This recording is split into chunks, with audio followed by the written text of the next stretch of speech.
If one imagines a book of magic, the image that comes to mind will be a substantial tome filled with arcane incantations, ancient languages, and most of all, complex and strange symbols. The practice of European magic is inextricably linked with the symbolic. But what are the origins of this collection of symbol systems? When and how did these symbols come to be, and how have they changed over the millennia of magical practice? This video will explore one specific set of symbols, their origin and development, the ringlet-adorned script of astral signs, magical seals, demonic sigils, and the alleged alphabet of the very angels themselves. I'm Dr. Justin Sledge, and welcome to Esoterica, where we explore the arcane side of history, philosophy, and religion.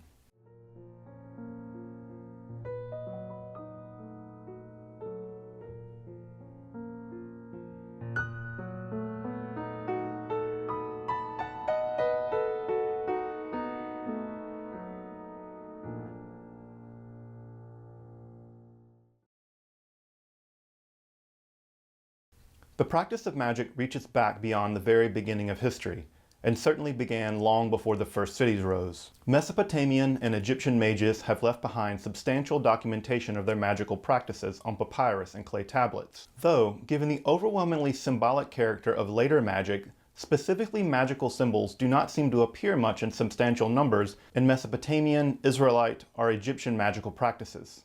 The Ankh, for instance, was an actual hieroglyph with a phonetic value, along with having symbolic power. In fact, Mesopotamian gods would even communicate to earthly priests by writing cuneiform script on the livers of animals. Specifically, magical symbols of power first seem to appear in substantial numbers in Greco-Egyptian magic sometime around the turn of the Common Era. Why here? The scholar Richard Gordon has made, for me at least, a very compelling case why the specifically Greco-Egyptian context serves as the matrix for magical symbols. He argues that three forces came together for the production of magical symbolism as we now know it in Western magic. The first was the integration of Greek language and script into the Egyptian priesthood during the Alexandrian and later Roman occupation of Egypt. This began the second phase, the rise of syncretism and shifts in ritual consumption. Many Greeks and Romans viewed the Egyptian culture as a deep fountain for various branches of human wisdom, and not for nothing. The Egyptians had developed complex medical, mathematical, engineering, and religious technologies when the people that would become the Greeks and the Romans were still Stone Age hunter-gatherers. For our purposes, it was the Egyptian religious, spiritual, and magical technologies that certainly interested the Greeks and the Romans. Convinced of this ancient religious technology, the Greeks and the Romans were significant consumers and modifiers of Egyptian magical and religious practices. Over time, a Greco-Egyptian religious fusion emerged, with a radically syncretistic form of magical practice emerging in the period around the turn of the Common Era. I've made a separate video on those magical practices if you're interested in that. At the same time, and this is Gordon's third point, this Greco-Egyptian magical paradigm was reaching its apex at precisely the time when there was a decline in the ability to understand the hieroglyphic script.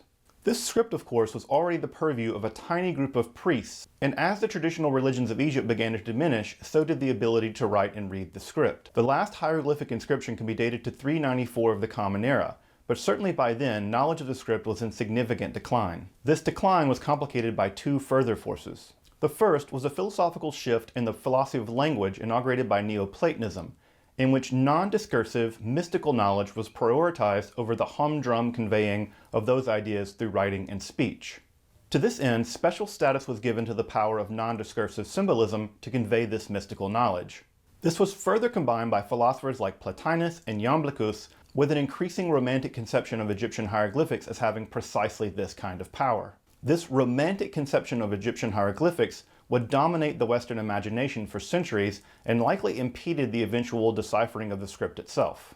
This religious, cultural, linguistic, philosophical, and mystical shift seemed to have come together in the magical practices of Greco-Egypt. Clients in Greco-Egypt would seek out Egyptian magic, convinced not only of their ancient wisdom, but also of the inherent power of the written script. At the same time that knowledge of hieroglyphics was beginning to decline, the use of Greek script was becoming dominant. This is marked by the rise of the Coptic language, a later form of Egyptian written primarily in Greek letters, although there are a few letters added to the Coptic script to represent specifically Egyptian sounds. But we see here a transition from the Egyptian hieroglyphic, hieratic, and even demotic script to writing the Egyptian language in the Greek script. So we have the Egyptian language persisting, although knowledge of the hieroglyphic representation of that language declining at the same time that interest in hieroglyphics, especially from the Greek magical perspective, is soaring. It is around this time, sometime around the 2nd century of the Common Era, that the first non-semic magical symbols begin to appear. I say non-semic here to mean symbols which are powerful but don't carry linguistic data. And these symbols begin to appear primarily in the Greek language magical papyri. What's conspicuous is that in the Demotic magical papyri, the magical texts still written in the Egyptian language in the Demotic script do not contain these magical symbols in any number like the Greek text. It appears what we might have are Greco-Egyptian clients seeking magical devices written in hieroglyphics. However, the actual ritual experts are no longer able to produce documents in hieroglyphics or even Demotic at that point, and they're improvising on the spot. Gordon's study of the text from the 2nd to the 4th century, this is hundreds of texts, show that the 12 most common magical symbols appear very much like Greek letters, although some of them do begin to appear like geometric shapes, and some of them are also beginning to show the ringlet terminators on the script itself. There's a lot of debate about exactly why these ringlets begin to appear on the script, but my theory actually connects those ringlet symbols with the most powerful Egyptian magical symbol that exists, the Ankh, the very symbol for life and magical resurrection, the core concept in indigenous Egyptian religion.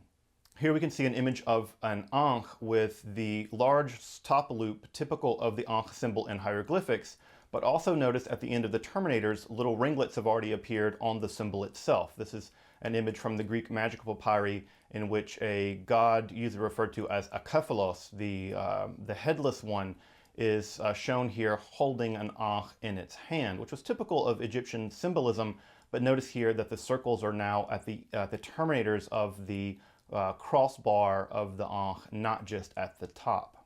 I think that the looped top attached to the Greek taw and the eventual power of the Christian cross became incredibly powerful symbolism in the syncretistic world of Greco-Egyptian magic. I think that the ringlet at the top of the Ankh is actually transferred to the terminators of that letter, infusing them, so to speak, with magical power. As these magical signs increase more and more in popularity, more and more of these ringlet features appear at the terminators of the symbols. Over time, the role of these characters will transition from being a kind of debased hieroglyphics to having magical power in their own right. In the centuries that follow, these symbols, along with magical words, sometimes referred to as onomata, they're often palindromes containing debased Hebrew and Egyptian words around what is otherwise apparently nonsense, become ubiquitous in Greco-Egyptian magic, as evidenced by the numerous examples in the Greek magical papyri. In the twilight of the syncretism represented by the vast array of Greco-Egyptian magic, Christianity will begin to dominate the Egyptian world, and with it, the same magical symbols continue to persist. These symbols continue into Coptic magical and religious symbolism, especially popular among images of Mary and angelic beings. These symbols will be further imported into Byzantine Christian magic, along with Jewish and Islamic magic. As these characters begin to dominate, the onomata diminish, though the magical words persist. This makes sense. The long, complicated onomata of the Greek magical papyri are very liable to corruption, but the characters can be produced on the fly because they're effectively asemic. In fact, we see this kind of corruption sneak into many of the onomata in the Greek magical papyri, especially with letters like Alpha and Omicron being transposed when they should be mirroring each other in the palindrome. What's substantial and important about these characters is that their power doesn't rely on their linguistic value. In fact, they have their power, if we were to trust Plotinus and Iamblichus, precisely because they are mystically unutterable, just as Iamblichus described. As these characters begin to develop, especially in Byzantine magic, some of them begin to develop not only ringlet terminators, but also cross-shaped terminators, probably using the power of the Christian cross to add to the magical effect of the script itself. During the Byzantine and Islamic period, the characters are extended to be used as both planetary and angelic names and seals. This symbolism will very much be incorporated into Islamic astral magic and texts such as the very famous Picatrix. Another separate route these symbols will take will be incorporated into the use as cryptic alphabets, as something like substitution ciphers. Rather than using the Greek or Latin script, these magical symbols will be subbed in for powerful magical alphabetic script. So this is interesting that they began their life perhaps as semic characters in an alphabetic script infused with magical power. They lost that linguistic data, and then that linguistic data was given back to them and their use as a cryptic alphabet. This triple function as inherent non-semic power, the basic building blocks for sigil magic, especially angelic and demonic and planetary magic, and also as the use in the form of cryptic alphabets, forms the basic structure around much of what will become the symbolic system of Western magic itself. It's not exactly clear how these symbols reach Western Europe. Some of them seem to have already made their way into some of the cloister magic of early Western Europe, and we see them primarily on phylacteries and protective amulets. They do, however, seem to reach in larger numbers in the 12th century Renaissance, probably via Islamic and/or Jewish magic, although some of them seem to already be floating around in the clerical magic in the cloisters of the early Middle Ages. It's also important to notice here that in the Western European context, the onomata, the long magical palindromes that dominate the Greek magical papyri, but also appear a bit in Islamic and Byzantine magic, completely vanish, though magical words that are non-semic, or at least perhaps debased versions of Greek, Arabic, and Hebrew, seem to persist throughout Western European magic. This is also around the time that the triple function of these magical characters begin to drift into their own gravitational direction, becoming powerful in their own distinct forms. And you can see this a bit in the division of labor between the various schools of magic that begin to develop in the Middle Ages, whether it's the inheritance of astral magic from the Islamic Picatrix tradition, the clerical necromantic magic that will develop in the cloister environment, the Solomonic magic that's primarily of the early modern period, and other distinct forms of magic in the Middle Ages and the early modern period. The characters will float into the different avenues of the magical schools that develop and become unique symbolic systems in their own right by that time. Magical seals with their forms and cruciform terminators come to dominate in astral, along with angelic magic. The ringlet forms will eventually drift more and more into the use as cryptic alphabets. The non-semic ringlet style symbols, that is to say, the symbols themselves, not linguistic, not as a cryptic alphabet, but as powerful in themselves, primarily continue to exist in Jewish magic. And in a classic place where they appear is in the Sefer Raziel. This book means the book of Raziel. Raziel means the secret of God. And what we get in the Sefer Raziel, which is primarily a book of Jewish magic and astrology, are a series at the end of the book of kameot or segulot. And at the very end of the book, we have some amulets, as you see them here on the screen now, that are specifically using the non-semic version of these magical characters.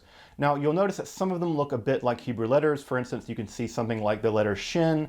You can also see the letter Shin there with 4 terminators. That might actually be referring to the tefillin, the head tefillin, which also has a shin. You can see here the use of these magical symbols abounding on the page. These are various kameot, or amulets for success and health and protection. What's also interesting is that the Sefer Raziel itself becomes an amulet. The book itself functions as a kind of meta-amulet. And that meta-amulet, if you carry it around with you, allows you to be protected from various kinds of malevolent forces, especially forces of fire. So it is thought of as a kind of anti-fire amulet. And to that end, they actually publish it in very, very, very tiny little forms. This is a tiny little version of the Sefer Raziel. It actually has its own little vinyl holder that you can put it so you can store it in your attic or whatever. And there's a tiny, tiny little version of the Sefer Raziel printed in specifically ultra-Orthodox neighborhoods, usually Hasidic neighborhoods. And you can see here various, the tiny little versions of some of the kameot that are on your screen right now. And of course, here we find the very famous end pages here, which contain the magical symbols there in their non-semic version. So here we have an example of a magical book, specifically in Jewish magic, using symbols developed in the Greek magical papyri that are neither astral or angelic demonic seals, nor are they cryptic alphabets. And again, here we have them functioning not just as amulets in themselves, but functioning as kind of amulets inside of a meta-amulet, which are the tiny little book here of the Sefer Raziel.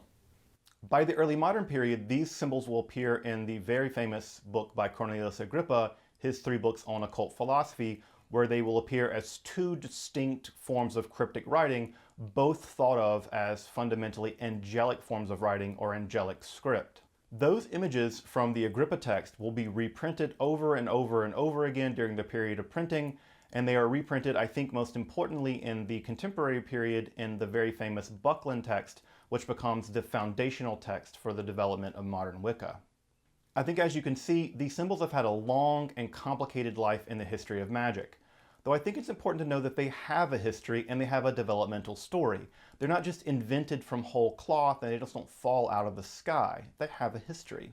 And I don't think this should make them any less powerful for the original practitioner. On the contrary, knowing that these symbols have been infused with ritual, magical, symbolic, and spiritual power over millennia perhaps allows the modern ritual practitioner to connect with their spiritual and ancestral forebears. I think what's also important about this is that when academics dismiss many of the symbols in magical texts as completely nonsensical or uninteresting or unimportant, they're also doing themselves a disservice. By studying the history of magical symbolism, for instance in the symbols we've looked at in this video, we learn a great deal about the transmission of religious ideas across time and across religious boundaries, beginning all the way back with philosophical and linguistic developments in the late classical world, all the way through Coptic and Byzantine period, into the Islamic and Jewish magical periods, into the early European period, all the way into contemporary religious beliefs, such as those in the new religious movements like Wicca. These symbols are a way of getting a handle on understanding the development of religious and spiritual ideas through millennia, and rejecting them as nonsense and rejecting them as unworthy of study deprives us of a very interesting way of looking at history, and it deprives us of understanding history on its own terms. So an unwillingness on the part of historians and religious scholars to study symbols in magical texts, I think, does a disservice to them, it does a disservice to history, it does a disservice to the history of religion, and it does a disservice to us. If you're interested in esoteric symbolism, make sure to subscribe and consider supporting us on Patreon. This is part of a series on occult symbols and language here at Esoterica, and we have a lot more to cover. Everything from channeled Martian languages, to Enochian, to angelic cryptography in the early modern period. So if you're interested in occult language and symbolism, stay tuned. I'm Dr. Justin Sledge, and you've been watching Esoterica, where we explore the arcane side of history, philosophy, and religion.